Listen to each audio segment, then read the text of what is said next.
Ako na ang humihingi ng paumanhin sa inasal ng aking ina. Magandara, isa siyang Diyosa. Maaari niyang gawin kung ano mang gustuhin niya. Ngunit hindi niya mapipigilan ang damdamin ko para sa'yo. At ako naman para sa'yo. Handa akong talikuran ng lahat.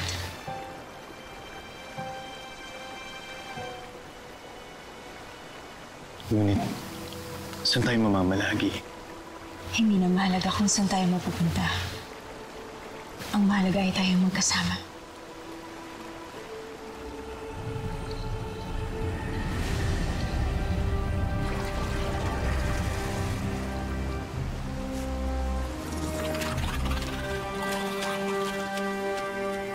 Hunyango.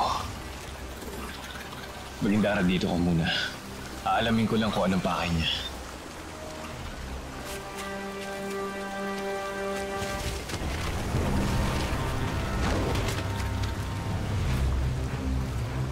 Ano kailangan mo, Hunyango? Nais kang makausap ni Haring Daragit.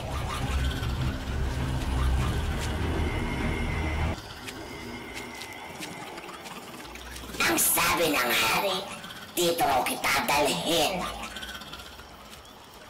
Saan ka pupunta, Hunyango? Bakit mo ako dinala dito?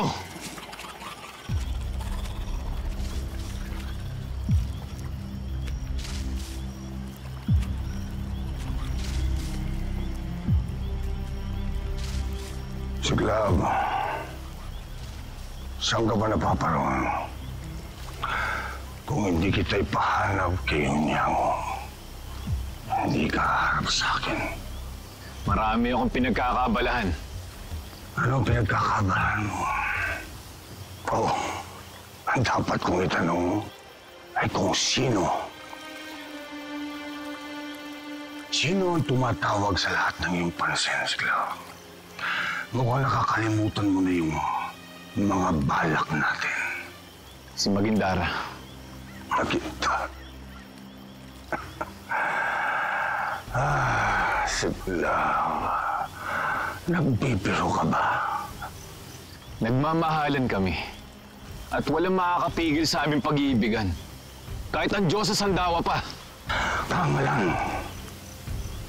Paano na ang lahat ng mga balak natin? Siglab, bumalik ka sa Alconia at gawin mo ang iyong tungkulin. At kung ako'y tumutol, hindi ka pwedeng tumutol. hindi ako pwedeng tumutol. Hindi ka pwedeng tumalikod sa akin. Bakit? Bakit? Dahil ako ang iyong ama.